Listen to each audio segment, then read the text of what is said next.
వి gold trusted gold buyers తాకట్టులో ఉన్న బంగారాన్ని విడిపించి ఈ రోజు ఉన్న మార్కెట్ ధరకే కొనబడును. మరిన్ని వివరాలకు సంప్రదించండి 77107720.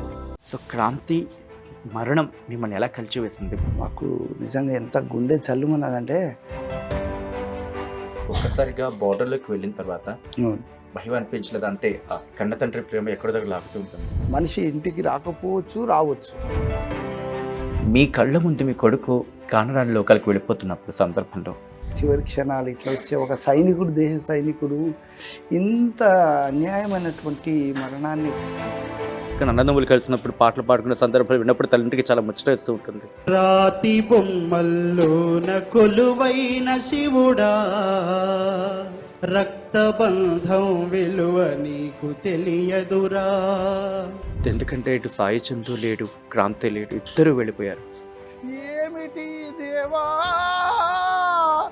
ఏమిటి మహాశివా, నా కన్న కొడుకు క్రాంతి కుమారుని సాయి చందుని ఒక్కసారన్నా కనిపింపజేయవా. నమస్తే, వెల్కమ్ టు RTV. నేను సచిన్. భారత్ పాక్ మధ్య యుద్ధం ఏ స్థాయికి వెళ్ళిపోయిందో మనం చూసాం. ఆపరేషన్ సింధూర్ జస్ట్ ఆగింది, నిలిచిపోలేదు. ఇది నా మాట కాదు, సాక్షాత్ ప్రధాని నరేంద్ర మోదీ చెప్పిన మాట.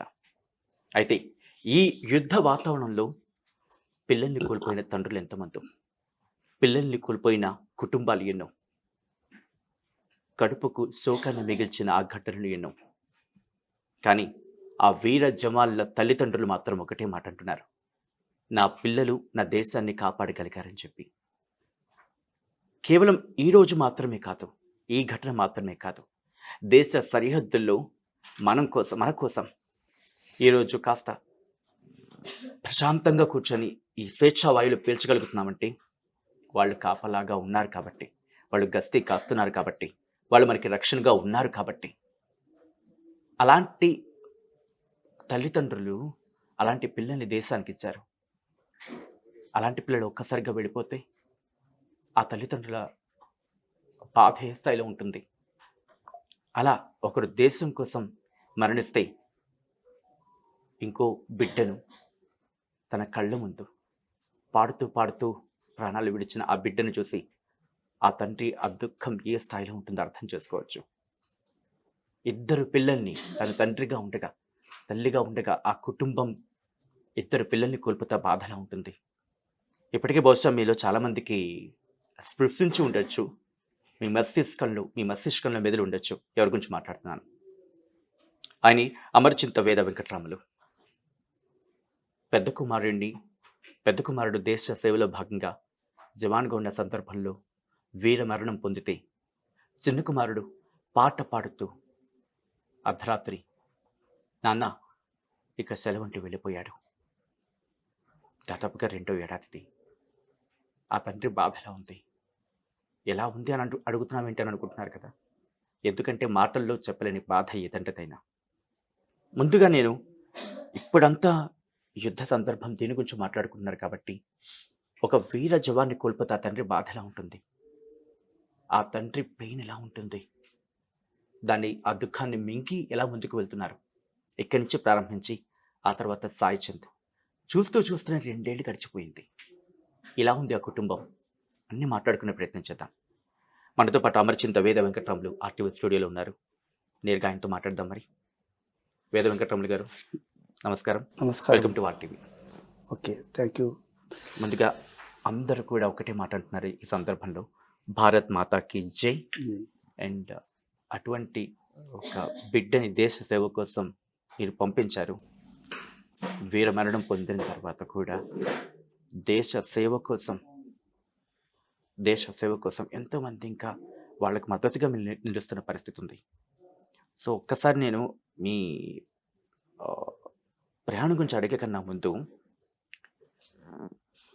ఎందుకంటే బార్డర్లో వాళ్ళు రోజు ఎటువంటి ఇబ్బంది ఎదుర్కొంటారో చూస్తాం మనం. సో క్రాంతి మరణం మిమ్మల్ని ఎలా కలిచివేసింది? బహుశా మిమ్మల్ని బాధ పెట్టే క్షణం కాబట్టి నన్ను క్షమించండి దానికి. ఒక్కసారి ఆ క్షణాలు గుర్తు చేసుకుంటే ఒక తండ్రిగా బాధ ఎలా ఉంటుంది?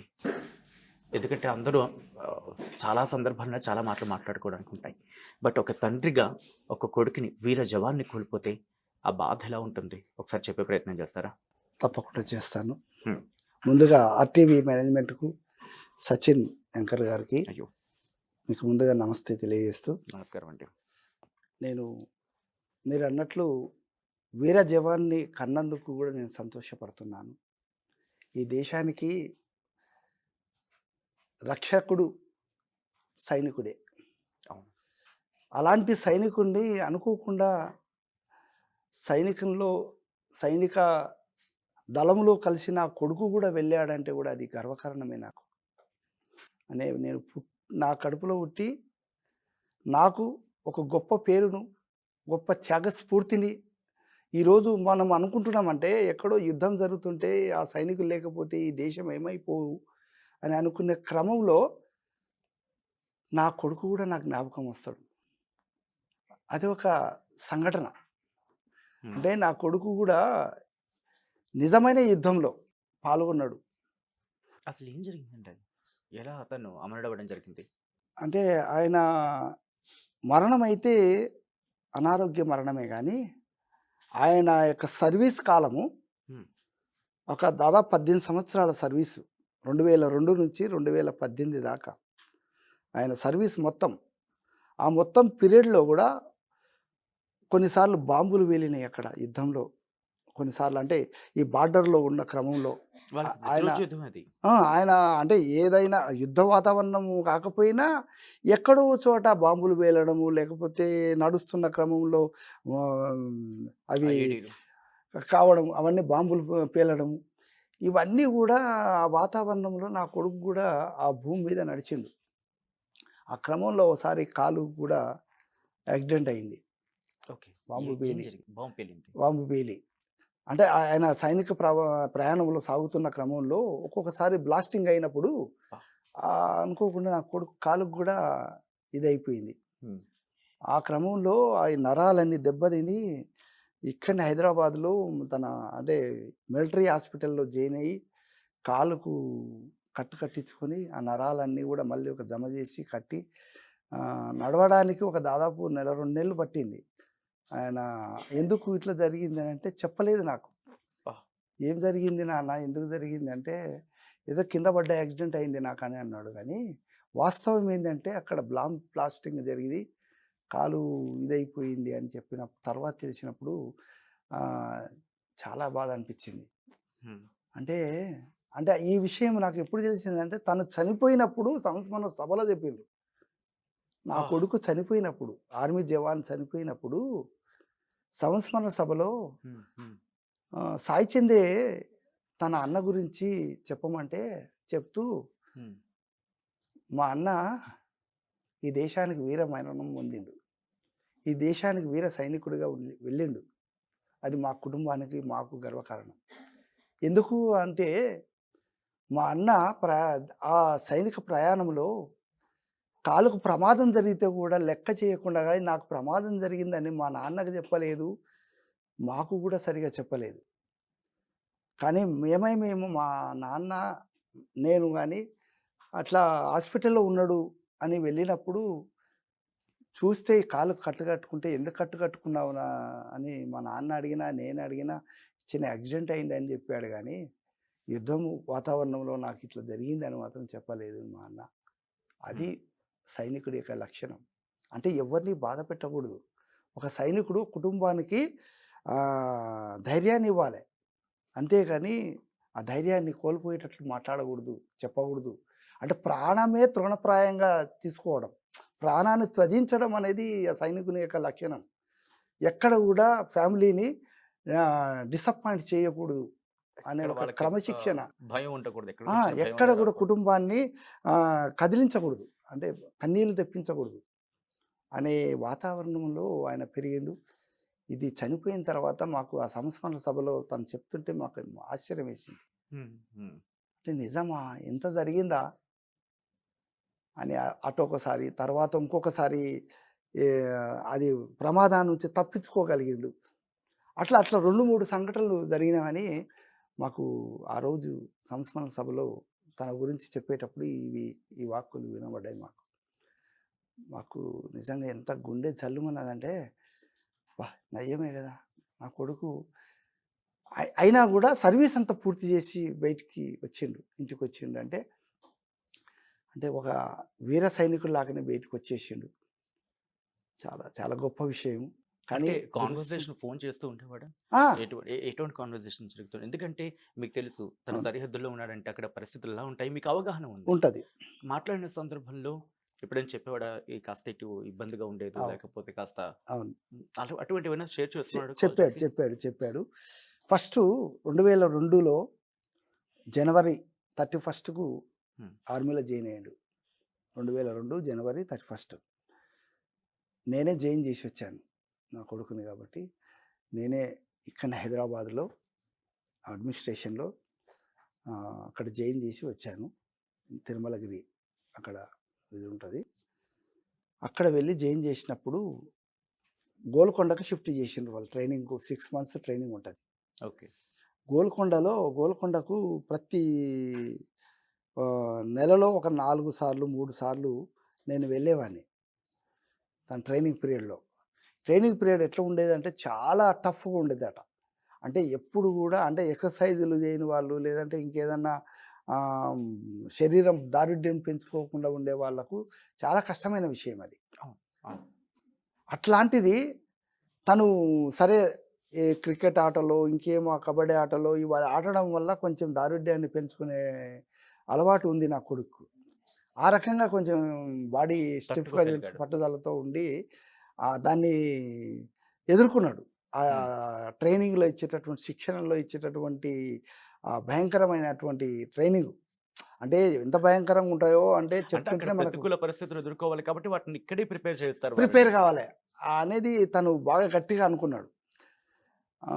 అదొకటి. నేను పోయినప్పుడు నాకు ఇవన్నీ విషయాలు చెప్పేవాడు కాదు, కానీ తన తోటి ఆర్మీ సోల్జర్స్ని అడిగితే చెప్పేవాళ్ళు ఎట్లుండాడు నా కొడుకు, ఎట్లుంటాడు, బాగుంటాడా లేదా మీ అందరితో కలిసి ఉన్నాడా, భయపడుతున్నాడా లేకపోతే ఏమన్నా దిగులుగా ఉంటున్నాడా లేకపోతే ఇంకేమైనా వద్దు ఈ ట్రైనింగు వద్దు ఈ మిలిటరీ అని అనుకుంటున్నా అంటే అట్లేం లేడు, బాగానే ఉంటున్నాడు, మంచిగా ఉన్నాడు, మాతో కలిసిపోయిండు, మేమంతా క్రాంతి ఉండడం బట్టి కూడా మాకు కొంచెం ధైర్యం కూడా ఉన్నది, చాలా బాగుంటాడు క్రాంతి, గట్టిగా ఉన్నాడు, మొండి ధైర్యవంతుడు అని చెప్పేవాళ్ళు. నాకు సంతోషం అనిపించి నేను అడిగేవాడిని ఎట్లుంది నాన్న, బాగుందా ట్రైనింగ్, బాగుందా, ఇంకేమైనా ఇబ్బంది కలుగుతుందా అని అంటే లేదు నాన్న ఏం కాదు, కాకపోతే చాలా టఫ్గా ఉంది, అయినా నేను స్ట్రాంగ్గానే ఉన్నా అని తను చెప్పేవాడు. 1 నెల రోజులు దాటిన తర్వాత 3 నెలలు 4 నెలలు దాటిన తర్వాత ఇంకా తనకు ధైర్యం వచ్చేసింది.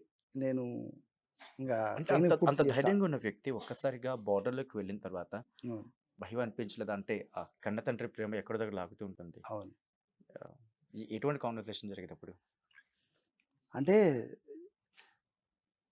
ఇక నేను అనుకున్నాను సచిన్, నా కొడుకు దేశ సైనికుడు అయిండు, తిరిగి మళ్ళీ వెనక్కి తిరిగి రాకూడదు, అయితే ఏమన్నా జరగని యుద్ధంలో కానీ లేకపోతే ఆ ట్రైనింగ్లో కానీ లేకపోతే ఆ సర్వీస్లో కానీ ఏమైనా జరగవచ్చు, మనిషి ఇంటికి రాకపోవచ్చు రావచ్చు, కానీ అనుకున్న లక్ష్యాన్ని జయించాలనే ఒక తపన ప్రతి మనిషికి అవసరం, ఏదో ఒక రూపకంగా తపన అనేది చాలా అవసరం.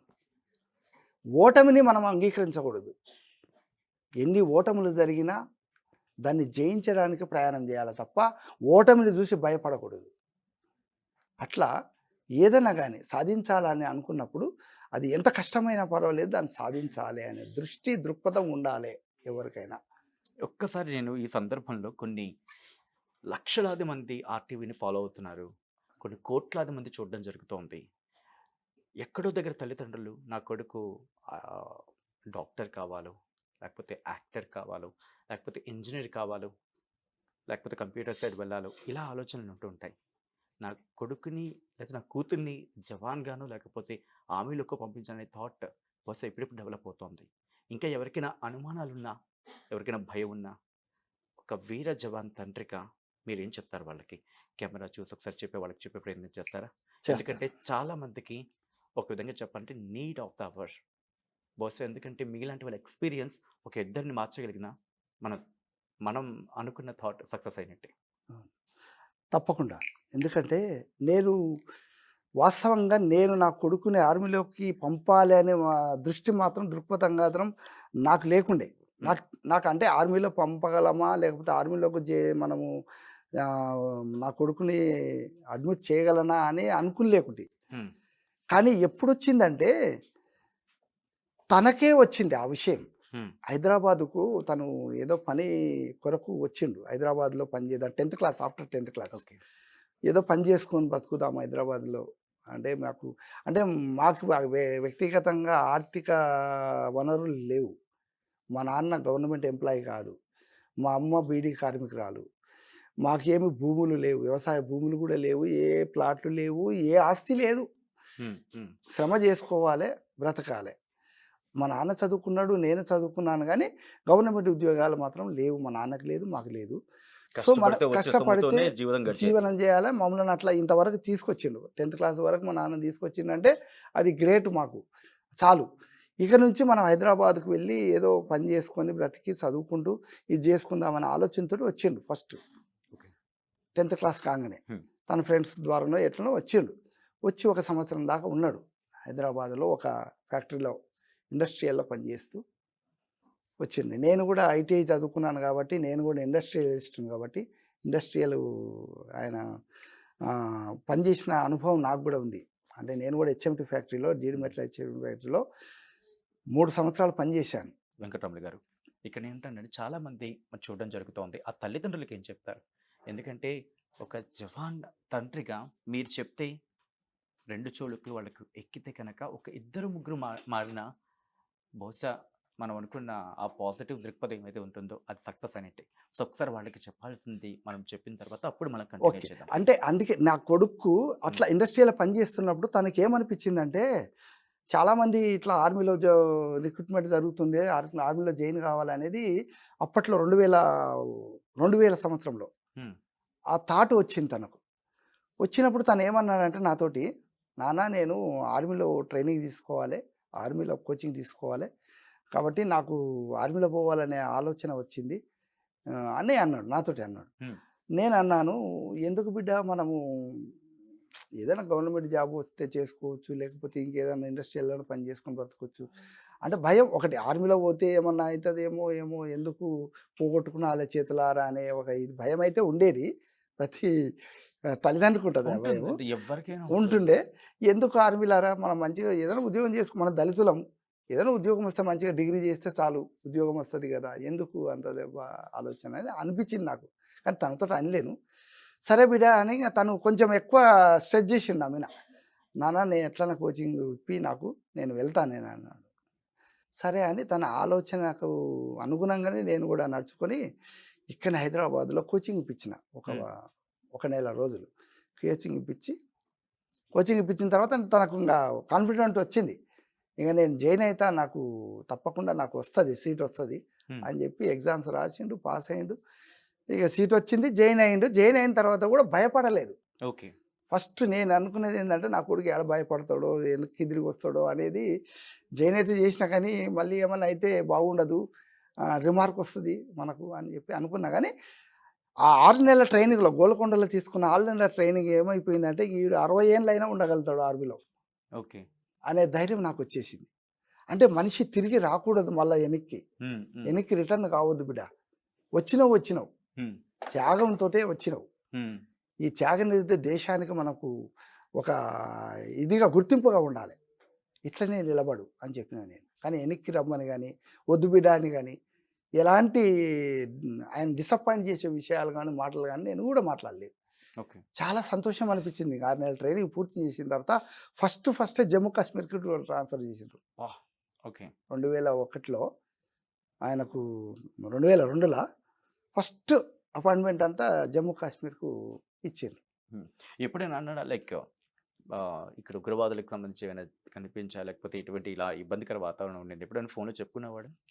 అట్లాంటి చెప్పేవాడు కాదు. ఏమైనా సంఘటన ఏమైనా చెప్పుకునేవాడా? అంటే ఎట్లా జరుగుతుంది అక్కడ నువ్వేమన్నా అంటే నేను ఒకసారి కాశ్మీరు చూద్దాము. హ్మ్.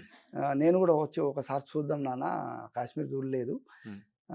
మీ ఇది కూడా చూడాలి కదా నేను ప్రత్యక్షంగా అని అడిగాను. హ్మ్. అడిగితే నాకు చెప్పిండు, వద్దు నాన్న నువ్వు ఉండలేవు ఇక్కడ, ఈ చలికి తట్టుకోలేవు ఒకటి, ఉమ్, తర్వాత ఈ వాతావరణం కూడా చూసి నువ్వు భయపడతావు. ఉమ్, ఉమ్, మేము ఎక్కడ వెళ్తుంటామో ఏమవుతుంటామో మాకు తెలియదు. కమాండెంట్ మాకు ఇచ్చిన ఆర్డర్స్ ప్రకారం మేము ప్రయాణం చేయాల్సి వస్తుంది. ఇక నువ్వు అక్కడ ఉండలేవు, మనం చూసి నువ్వేమన్నా ఇవి అయిపోతే కష్టం. కనుక ఇంకోటి భయపడతావు నువ్వు ఆ వాతావరణం చూసి. వద్దు ఎలా ఉండేదంటే వాతావరణం అక్కడ? అంటే అంటే ఒక ఆర్మీ యొక్క నడకనే విచిత్రం, అంటే భయంకరంగా ఉంటుంది కదా. అంటే వాళ్ళు ఎప్పుడు ఎలాంటి ప్రతికూల స్లోగన్స్ వస్తావో, వాతావరణాన్ని అంటే ఎప్పుడు ఏ టైంలో ఎప్పుడు లేచిపోతామో, ఏ టైంలో మనము సెంట్రీ చేయాల్సి వస్తుంది, ఓకే. 24 అవర్స్ సెంట్రీ చేయాల్సి అవును, వస్తుంది. అవును, అవును. ఇక అవసరమైతే 24 అవర్స్ ప్రయాణంలో ఉండవలసి వస్తుంది. ఇవన్నీ చెప్పుకునేవాడు. చెప్పేవాడు ఇట్లా ఉంటుంది, నేను సరిగా ఉండలేను బ్యారక్లా, ఉమ్, నువ్వు వచ్చి ఉండి నువ్వు ఇబ్బంది పడతావు, వద్దు నాన్న, ఆ, తర్వాత ఎప్పుడైనా వచ్చినప్పుడు వద్దాంలే అని అన్నాడు. ఓకే. అంటే ఈ వాతావరణ విషయాలు అయితే చెప్పేవాడు. ఇట్లా ఎప్పుడైనా కలిసినప్పుడు, అంటే ఫోన్లో కాకపోయినా నెల 6 నెలలకు ఒకసారి 1 మంత్ ఇంటికి వచ్చేవాళ్ళు. అప్పుడు చెప్పేవాడు. అప్పుడు వచ్చినప్పుడు ఎట్లెట్లా ఉంది ఏం కథ అని అంటే ఇట్లా ఇట్లా ఉంది సో లేనా ఇలా అన్న. ఇలా జరుగుతున్న ప్రయాణంలో ఓకే, నేను మళ్ళీ అక్కడికి వెళ్ళినా ఒక్కసారి ఆ తల్లిదండ్రులకి ఏం చెప్తారు? ఎందుకంటే చాలా మంది మధ్యలో అవును. అలాగే ఉండిపోతున్న కొడుకుని అంటే కూతురిని పంపించాలి నేను బయటికి. తల్లిదండ్రులకు ఒకటే, ఉమ్, నా కొడుకుని ఈ దేశానికి బలి ఇచ్చినా పర్వాలేదు, అంటే త్యాగం చేసినా తల్లిదండ్రులుగా గర్వంగా అది ఉంటుంది, గర్వకారణంగా కూడా మనం చెప్పుకుంటాము. తల్లిదండ్రులకు ఒక పెద్ద అదేంది ఒక స్ఫూర్తి.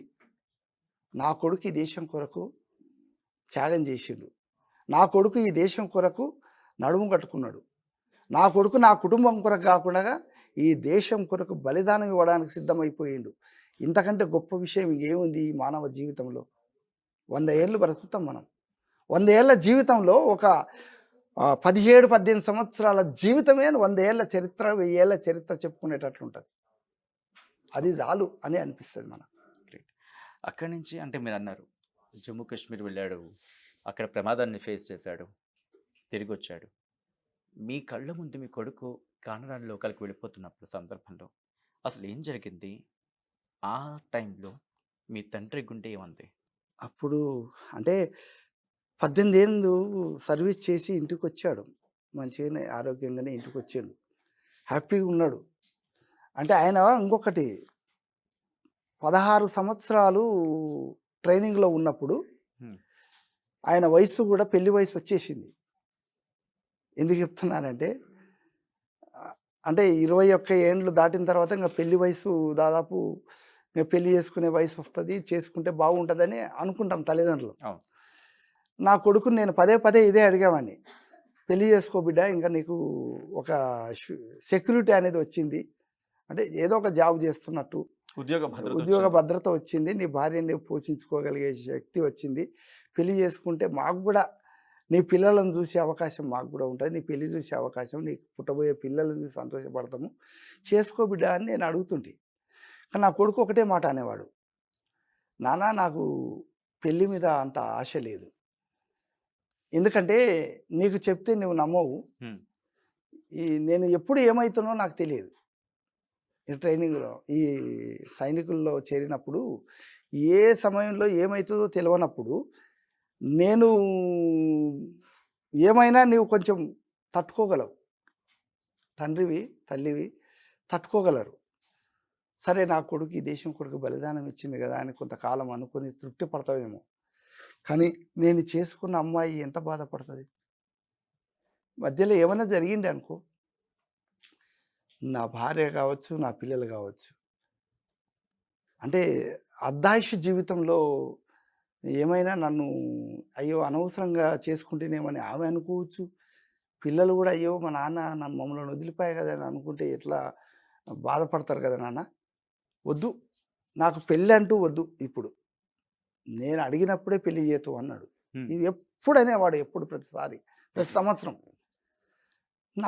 నేను కూడా అనుకునేవాడిని, నిజమేలే ఎందుకు, తను చెప్పే మాటకు నిజమే, అక్కడ ఏం జరుగుతుందో ఏమవుతుందో. అంత సైనికుడు ఆయన, ముఖ్యంగా గన్నర్ ఆయన, హ్మ్. మామూలు సైనికుడు కాదు, ఎప్పుడు తుపాకీ చేతిలో ఉండే గన్నర్ ఆయన, ఎప్పుడు ఏమవుతుందో తెలియదు. సో నాకు కూడా అనిపించింది, వద్దులే పెళ్ళి మాట వద్దు, మనం దాన్ని వాయిదా వేసుకుందాం అని చెప్పి నేను చాలాసార్లు ఇంకా వాయిదా వేసుకొని ఇక చివరిగా నాన్న ఇక నీవు ఎప్పుడన్నా పెళ్లి చేసుకో, నీ ఇష్టం ఏది, ఇక నువ్వు చేసుకున్నప్పుడు చేసుకుందాం. కాకపోతే ఇక తమ్ముడు పెళ్ళి వయసు వచ్చింది కాబట్టి తమ్ముడు కూడా చేసుకునే అవకాశం ఉంటుంది. ఒకవేళ తమ్ముడికి చేసుకోవాల్సి వస్తే తమ్ముడు చేద్దామా, నీకు కాకుండా తమ్ముడు చేసుకుంటే చేసుకుందామని చెబుదామా, ఆర్డర్ ఇద్దామా అని అడిగిన సాయి చంద్కు. చేసేద్దాం తమ్ముడు, ఒకవేళ అవకాశం వస్తే చేసేయండి, నేను మాత్రం చేసుకోను అని చెప్పాను. కరెక్ట్గా ఆయన 16 సంవత్సరాల సర్వీస్లో ఉన్నప్పుడు కూడా చేసుకోలే.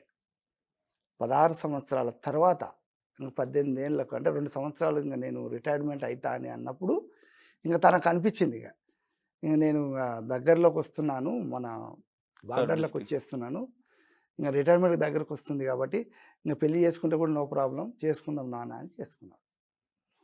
అంటే ఎంత ఇది ఉంటుందంటే పెళ్ళి కూడా అంత ఇష్టంగా ఉండదు. పెళ్ళి చేసుకోవాలి, ఒక జీవితాన్ని అనుభవించాలనే ఒక తాపత్రయం లేకుండే నా కొడుకు.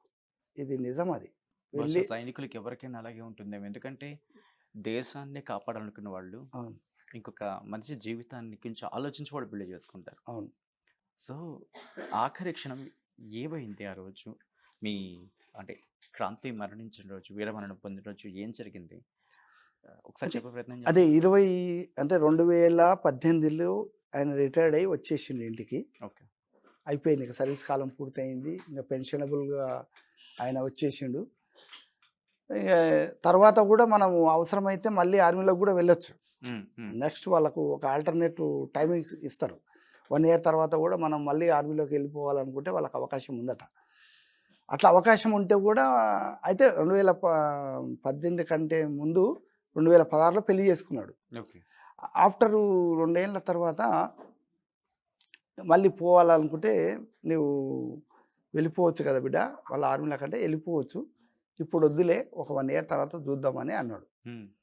సరేలే అని అట్లా ఆయన పెళ్లి చేసుకొని ఇంక రిటైర్మెంట్ అయిన తర్వాత తన భార్య పిల్లలతోటి కూడా వెంబడే పెళ్ళి అయింది, పిల్లలు పుట్టినరు, 2 కొడుకు కూతురు. ఇంకా వాళ్ళతోటి కొంచెం సాఫీగా భార్య పిల్లలతోటి మంచిగా ఉందామని, ఒక కుటుంబ జీవితాన్ని కూడా అనుభవిద్దాం, ఇన్నేళ్ళ సైనిక జీవితం అనుభవించిన కొంచెం కుటుంబ జీవితం సాఫీగా హ్యాపీగా, ఏ ఇబ్బందులు, బాధరబందీలు, కష్టాలు ఇవన్నీ ఏం లేకుండా మంచిగా. మా అమ్మ నాన్నలతో, అమ్మ చనిపోయింది, నాన్న ఉన్నాడు, నాకు ఒక చిన్నమ్మ ఉంది, చెల్లెలు ఉంది, వీళ్ళతోటి అందరితోటి కూడా ఒక ఫ్యామిలీ, ఒక ఎంటర్టైన్మెంట్ ఉంటుంది ఫ్యామిలీతోటి.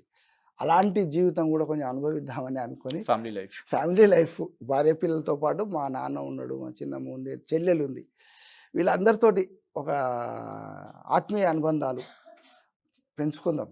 ఇన్నేళ్ళు అంత కర్కశంగా ఉండే నా మెదడంతా, ఇప్పుడు ఒక ఫ్యామిలీ అనుబంధం పెంచుకుందామని ఒక వాతావరణంలోకి వచ్చిండు. 2018 నుంచి 2019 వరకు, 19 జూలై.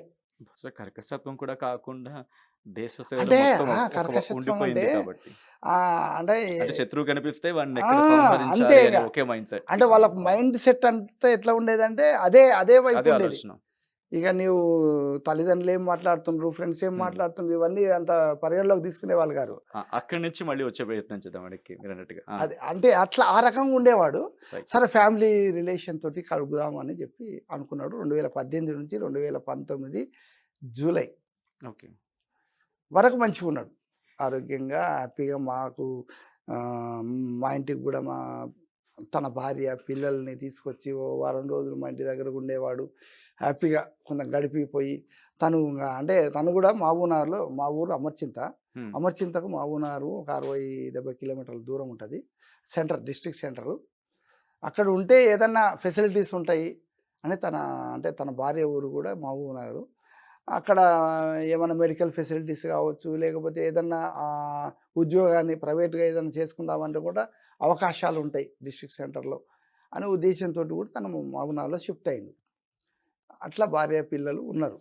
ఉన్న తర్వాత అనుకోకుండా 2019 జూలైలో జాండీస్ వచ్చినాయి. ఇంకోటి ఏమంటే వాళ్ళకు మిలిటరీ వాళ్ళకు డ్రింక్స్ అలవాటు అనేది కామన్.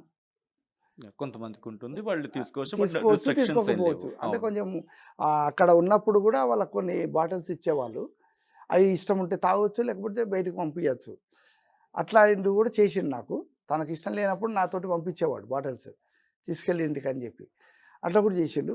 అట్లా తనకు అలవాటయ్యి తర్వాత ఒక లీజర్ 1 ఇయర్ లీజర్ వచ్చిన తర్వాత, అంతకంటే ముందు కూడా కొంచెం ఇంటికి వచ్చినప్పుడు బాగా ఫ్రెండ్స్ తోటి బాగా తాగే అలవాటు నేర్చుకున్నాడు. ఉమ్, ఆ క్రమంలో ఏమైపోయిందంటే అనుకోకుండా జాండీస్ అయినప్పుడు కూడా ఒక వారం రోజులు ఉమ్, ఆ డ్రింక్ అలవాటు అయింది కాబట్టి తాగుతూ వచ్చింది. ఉమ్, జాండీస్ అయినప్పుడు డ్రింక్స్ తాగడం వల్ల ఏమైపోతుందంటే లివర్ డ్యామేజ్ అవుతుందట. ఓకే. అది తనకు తెలియదు, ఉమ్, తనకు అట్లా జాండీస్ అయినవి కూడా అని కూడా తెలియదు. ఓకే.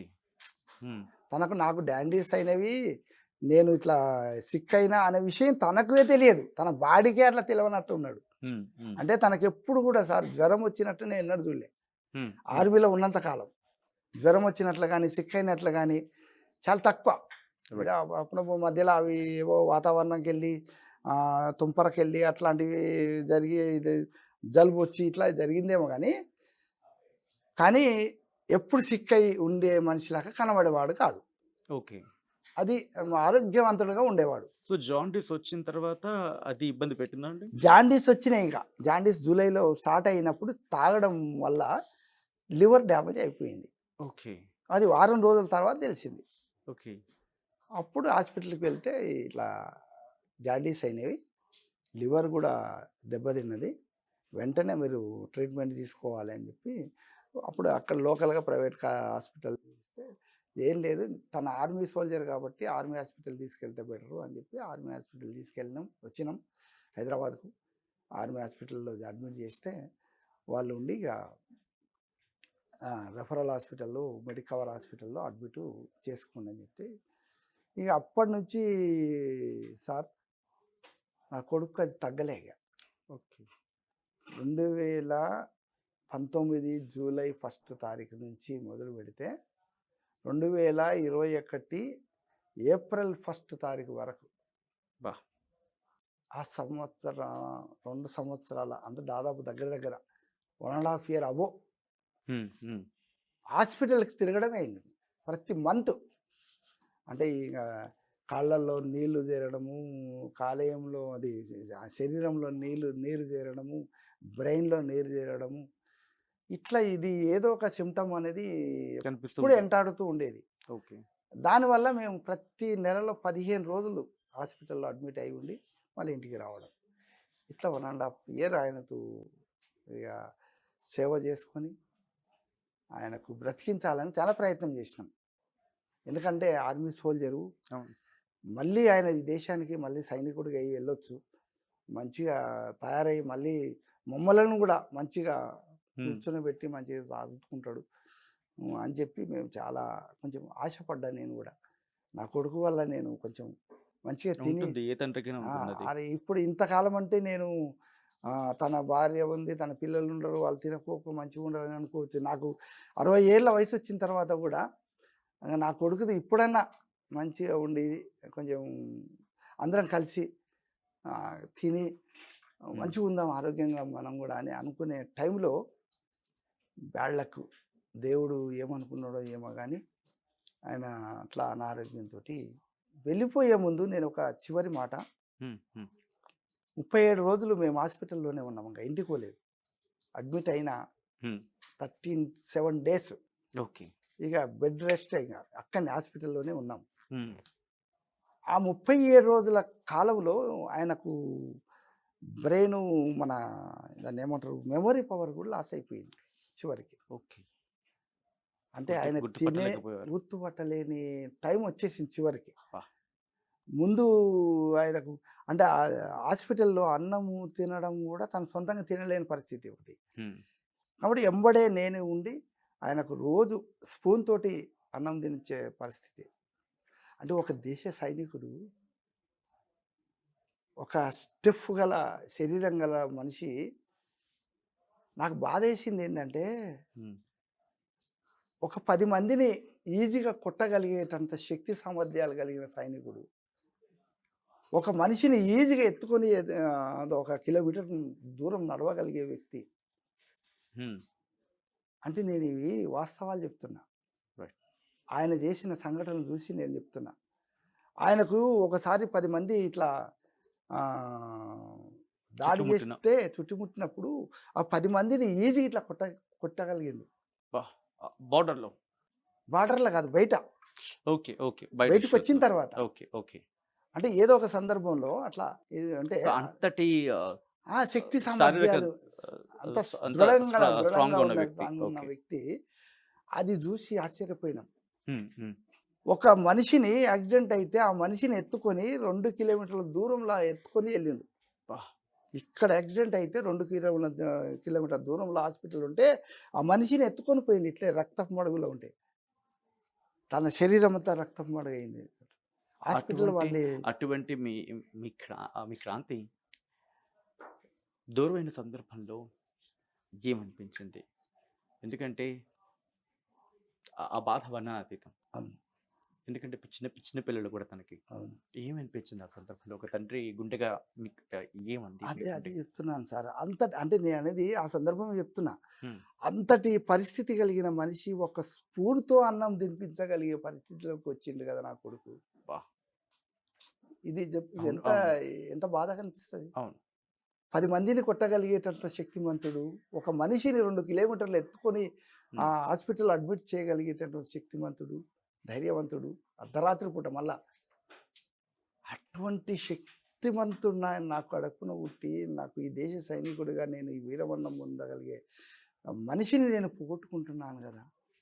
సరే అయితే సార్ చివరిగా మా కొడుకు క్షణాలు ఇక నా లోకాన్ని విడిచి వెళ్ళే చివరి క్షణాలు. చివరి టైంలో ఆయన మెమరీ పవర్ లాస్ అయినప్పుడు గూడా అందరిని గుర్తుపట్టేవాడు గాదు. చివరికి నా చిన్న కొడుకు సాయి చంద్రుని గూడా గుర్తుపట్టలేదు నా పెద్ద కొడుకు. ఎంత బాధాకరమైన విషయం ఇది. హ్మ్. నన్నొక్కడినే నాన్న అని గుర్తుపట్టి అడిగిండు. నన్ను అడిగిండు. ఎవరు నాన్న నా ఎదురుంగా నిలబడ్డ మనిషి అని అడిగిండు. అబ్బా! ఇక చెప్పు. మిమ్మల్ని మాత్రం గుర్తుపట్టాడు. నన్ను గుర్తుపట్టి నన్నే అడుగుతున్నాడు. ఆహా! ఎవరు నాన్న బాబు అని అన్నాడు. అబ్బా! అంటే ఎంత దుఃఖం వచ్చిందంటే మాకు సాయి కూడా ఏడ్చిండు. నేను ఏడ్చిన. మా పెద్ద కొడుకు ముగ్గురం కలిసి తమ్ముడు బిడ్డ నీకు తమ్ముడు తోడబుట్టిన తమ్ముడు సాయి చంద్ర అంటే అవు కదా సారీ తమ్ముడు గుర్తుపట్టలేకపోయినా. అంటే ఎంత బాధ అనిపిస్తుంది సార్. నిజం. ఏ ఒక తండ్రికైనా. కడుపులో పుట్టిన 2 పిల్లలు నా కళ్ళ ముందే ఒకరినొకరు గుర్తుపట్టుకోలేని పరిస్థితి. అంటే ఎంత దుర్మార్గమైనటువంటి పరిస్థితి వచ్చిందా? అంటే తండ్రి కొడుకులకు తమ్ముళ్ళు, అన్నలు గుర్తుపట్టలేని రోగాలు కూడా ఉన్నాయా? అని అనిపించి చాలా, చాలా ఏడ్చినాం సార్. ఒక 10 నిమిషాలు ముగ్గురం ఏడ్చుకున్నాం. ఏడ్చి నాన్న ఎంత పరిస్థితి వచ్చినా అనంగా నేను కష్టమే నా జీవితం ఉండడం, నేను బ్రతకడం కష్టమేనేమో అని అంటున్నాడు మాటలు. హ్మ్. ఆ క్షణాలు మాకు చాలా భయంకరమైన రోజులు అవి మా కుటుంబానికి. తన భార్యను కూడా ఒకసారి గుర్తుపట్టిండు, ఒకసారి గుర్తుపట్టలేకపోయిండు. అంటే తన పిల్లల్ని కూడా చూసిండు, ఓకే అనుకున్నాడు కానీ అట్లా గుర్తుపట్టినట్లంత పరిస్థితిలోకి నెట్టబడిపోయిండు. ఆ పరిస్థితుల్లో అందరం తన భార్య కానీ మేము కానీ నా కొడుకు సాయిచంద్ కానీ అందరం చాలా ఎంత పరిస్థితి వచ్చాయి కదా చివరి క్షణాలు ఇట్లా వచ్చే ఒక సైనికుడు దేశ సైనికుడు ఇంత అన్యాయమైనటువంటి మరణాన్ని పొందుతున్నాడా? ఈ పరిస్థితులు ఇంత అన్యాయంగా దేవుడు ఇట్లా చూసిన మమ్మల్ని అని మేము బాధపడ్డాం. చివరిగా రేపు చనిపోతాడనగా ఆయన లేచి కింద పడిపోయిండు. బెడ్ మీద నుంచి కింద పడిపోతే ఏమన్నాడంటే నానా నేను ఇక చనిపోతున్నా అని అన్నాడు. నేను పక్కనే ఉన్నా కాబట్టి నానా నేను చనిపోతున్నా నాన్న అన్నాడు. ఎంత బాధ అవుతుంది సార్. నా కళ్ళ ముందు ఒక వీర జవాన్ చనిపోతున్నానంటే తండ్రిగా నేను ఏడుస్తున్నాను కానీ ఒక సైనికుడిగా తనకే నేను సెల్యూట్ కొట్టాలి. కానీ నా కొడుకు ఏం చేసిందంటే క్రాంతి కుమారు, నాన్న నీకు ఏం చేయలేకపోతున్నాను, నేనేం నీకు ఇవ్వలేకపోతున్నాను, చివరిగా నీకు సెల్యూట్ చేస్తున్నాను అన్నాడు. చాలా నేను కమాండర్కు సెల్యూట్ కొట్టిన నా ట్రైనింగ్లో, నా సైనిక జీవితంలో. ఇప్పుడు నీకు కొడుతున్నాను, వెళ్ళిపోతున్నాను నాన్న అని. సెల్యూట్ నాన్న అన్నాడు. ఎంత దుఃఖం వస్తుంది సార్. ఇక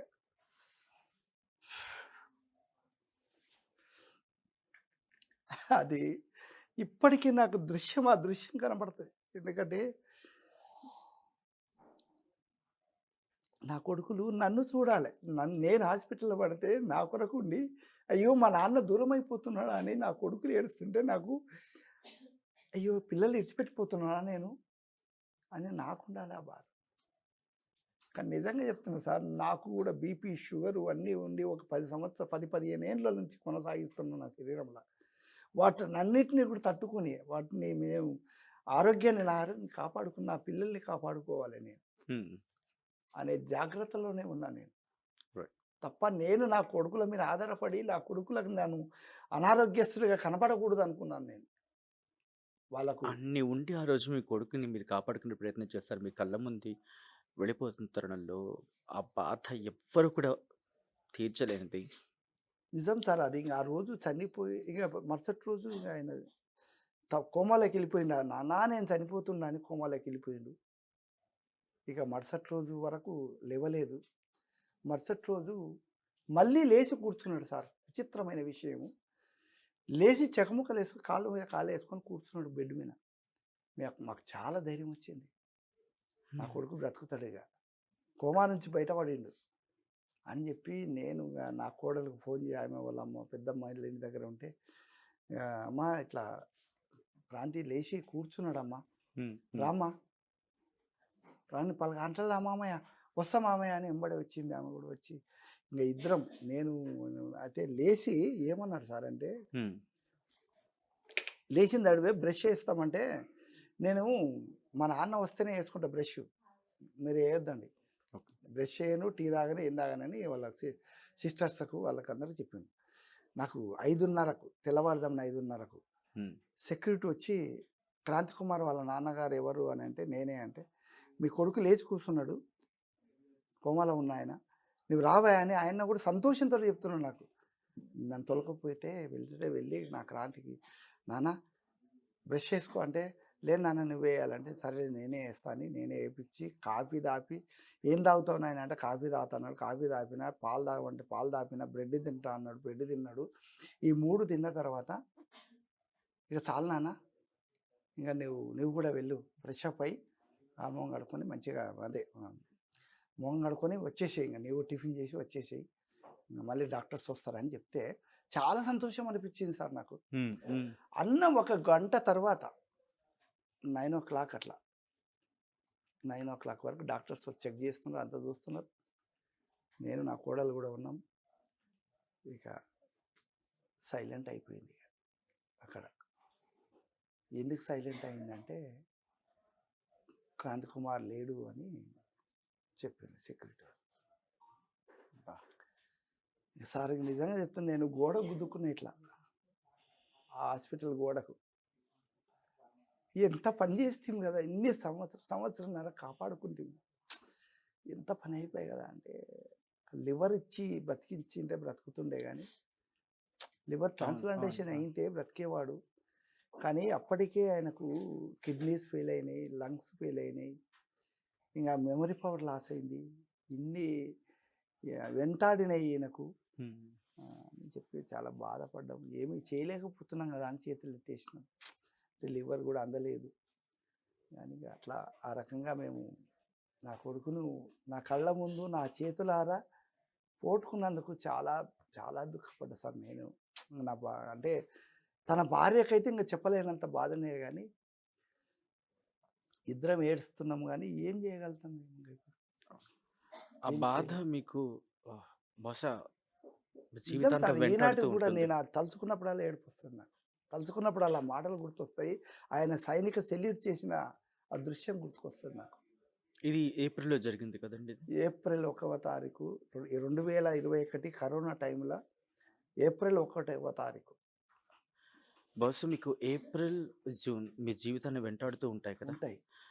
జనవరి, హ్మ్. జనవరి, ఏప్రిల్, జూన్. జనవరిలో నా భార్య చనిపోయింది. అంటే వాళ్ళ అమ్మ. సంక్రాంతి పండుగ రోజు. తర్వాత ఏప్రిల్ 1, తర్వాత జూన్ 29. హ్మ్.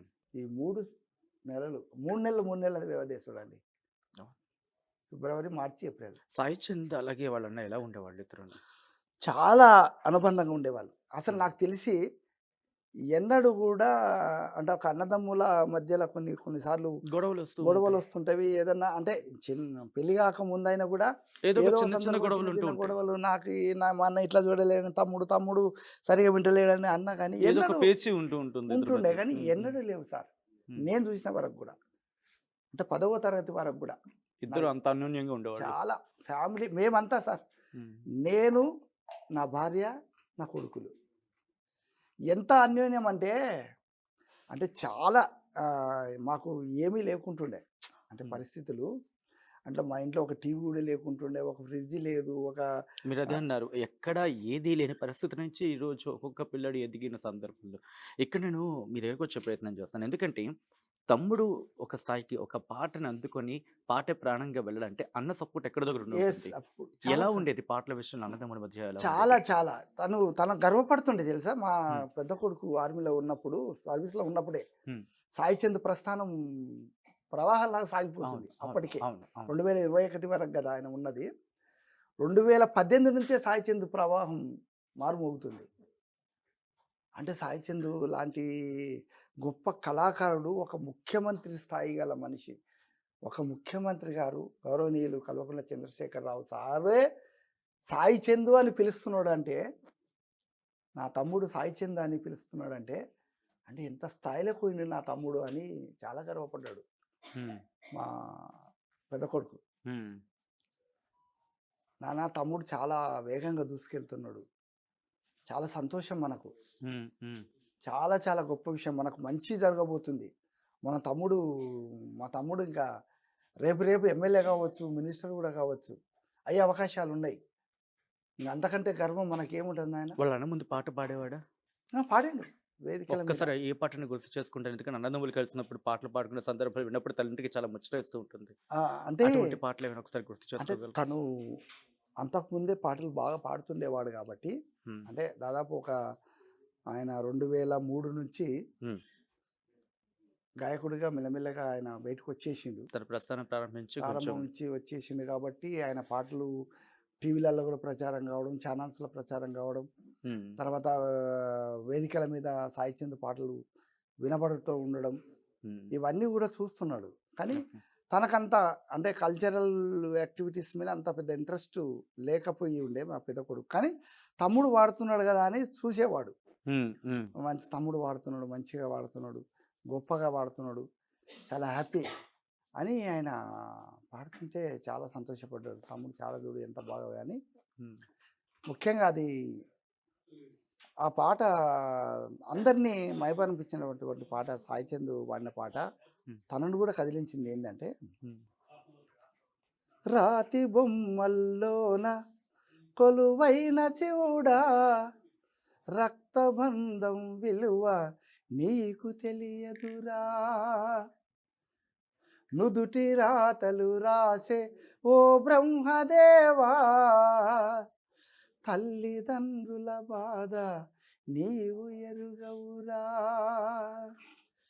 తెలిసుంటే చెట్టంత నా కొడుకుని, తెలిసుంటే చెట్టంత నా బిడ్డని, తిరిగి తెచ్చియగలవా నీ మహిమలు, రాతి బొమ్మల్లోన కొలువైన శివుడా, రక్తబంధం విలువ నీకు తెలియదురా, నుదుటి రాతలు రాసెవో బ్రహ్మదేవా, తల్లిదండ్రుల బాధ నీవు ఎరుగవురా. పువ్వులో పువ్వునై నీ పూజ చేశాను, నీరై నీ అడుగు పాదాలు కడిగేను. ఒక్క పొద్దులు ఉంటూ ముడుపు చెల్లించాను, దిక్కు నీవని మొక్కి ధీమాగా బతికాను. నా కన్న బిడ్డపై ఈశ్వరా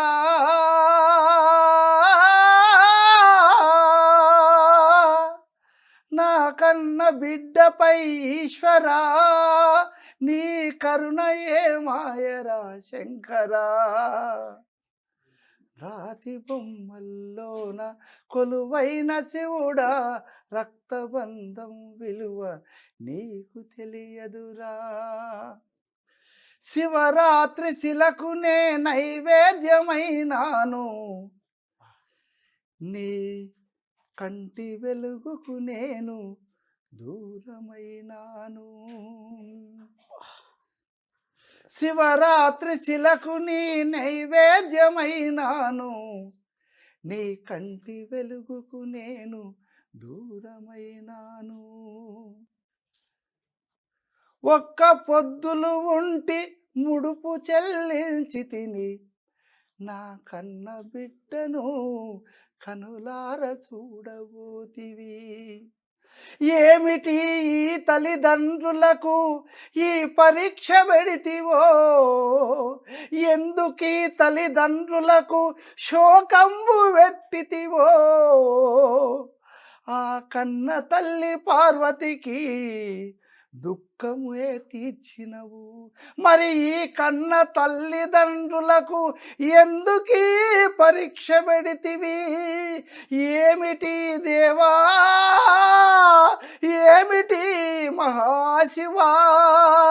నా కన్న కొడుకు క్రాంతి కుమారుని సాయి చందుని ఒక్కసారన్నా కనిపింపజేయవా. ఒక్కసారొచ్చి మము కన్నీళ్ళు తుడిపించలేవా. రాతి బొమ్మల్లోన కొలువైన శివుడా, రక్తబంధం విలువ నీకు తెలియదురా. ఎంత ధైర్యమైన గుండైనా రాత్రిపూట ఈ మొత్తం ఇది కళ్ళ ముందు కదిలినప్పుడు కరిగిపోతూ ఉంటుందా? ఏం జరుగుతుంటుంది? ఎందుకంటే ఉదయం అంతా జనాల మధ్య ఉంటాం, కానీ రాత్రి అయితే చాలు ఒంటరిగా ఉంటాం. మంచం మీద పడుకుంటే ఆ, గతమంతా గుర్తుకొస్తూ ఉంటుంది. అవును. ఎంత కాదన్నా గుండె పిండేస్తూ ఉంటుంది. ఎలా ఉంటుంది మీకు? ఎందుకంటే ఇటు సాయి చందు లేడు, క్రాంతి లేడు, ఇద్దరు వెళ్ళిపోయారు. ఎలా ఉంటుందంటే, ఎందుకు నేను ఈ మాట అంటున్నానంటే, ఒక తండ్రి గుండె ఎంత దృఢంగా ఉంటుంది అనేది అందరూ మాట్లాడుకుంటారు. అంతే సెన్సిటివ్ తండ్రి గుండె, ఎందుకంటే వాడు కూడా మనిషేగా.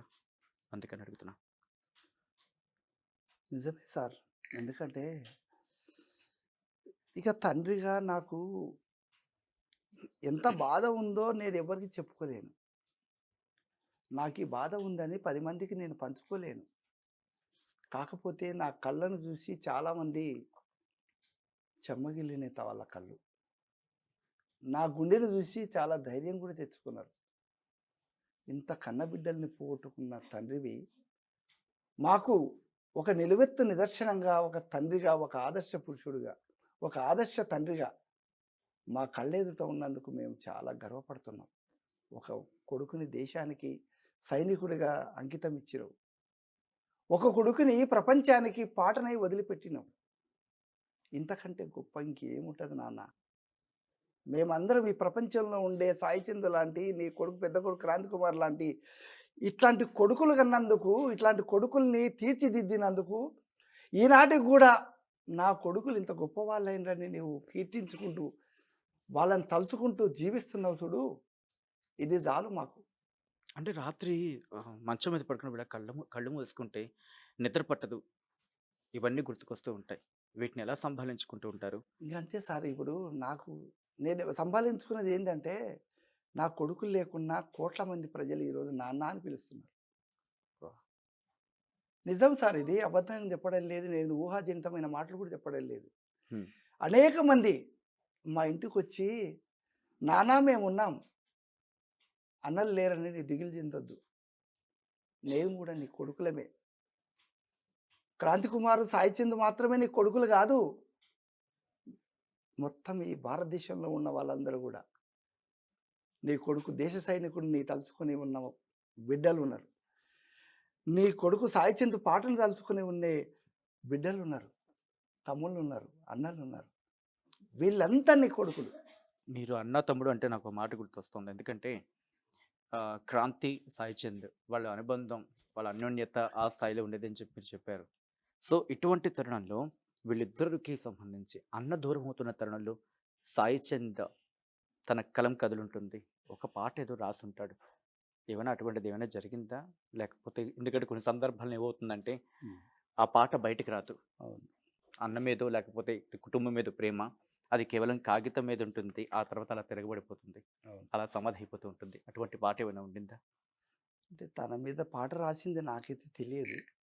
రాసుకున్నానని మాత్రం చెప్పిండు. ఓకే. అన్న మీద కూడా నేను ఒక పాట రాసుకున్నానని చెప్పిండు, కానీ ఏమైనా పోనీ లైన్లు ఏమైనా చెప్పాడు ఆ రోజు మీకు? అంత నాకు గుర్తులేదు. కానీ మ్మ్. కాకపోతే వీర జవానుకు, అట్లాంటి గొప్ప సైనికుడికి నేను ఇంతకంటే నేను ఏం నివాళులు అర్పించగలను ఒక తమ్ముడిగా? మా అన్నకు నేను ఏమేమి ఇవ్వగలను అవును అవును.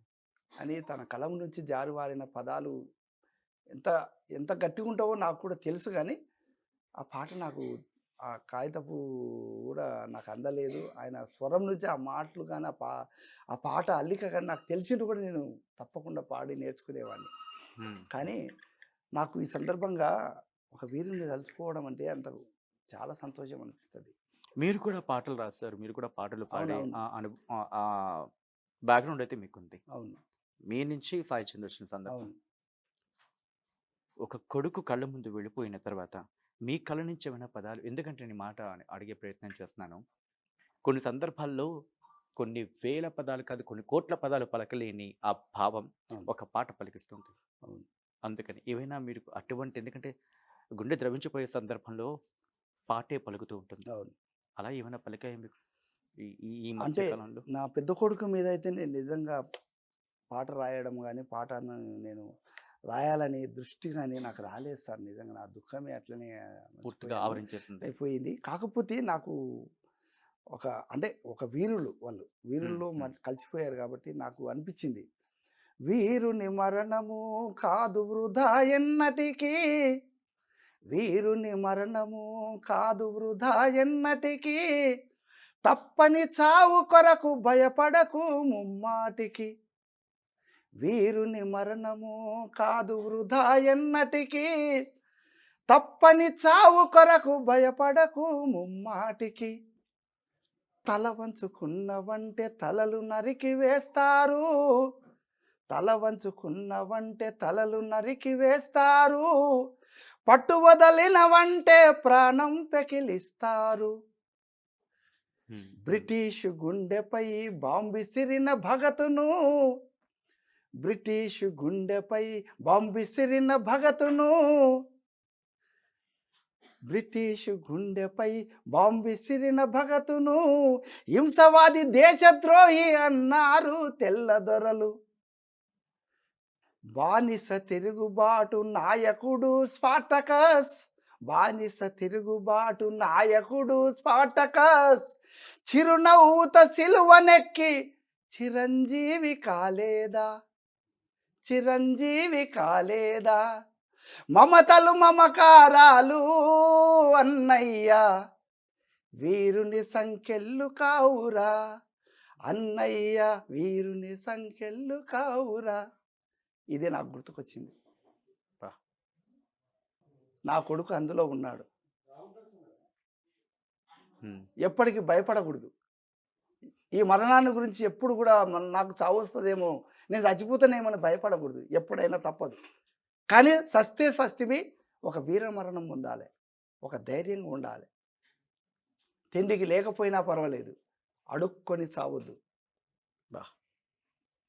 చాలా ఆత్మీయంగా బతకాలి, ధైర్యంగా ఉండాలి. అందరికీ ఆగమాగమైపోయింది అన్నట్లు ఉండవద్దు.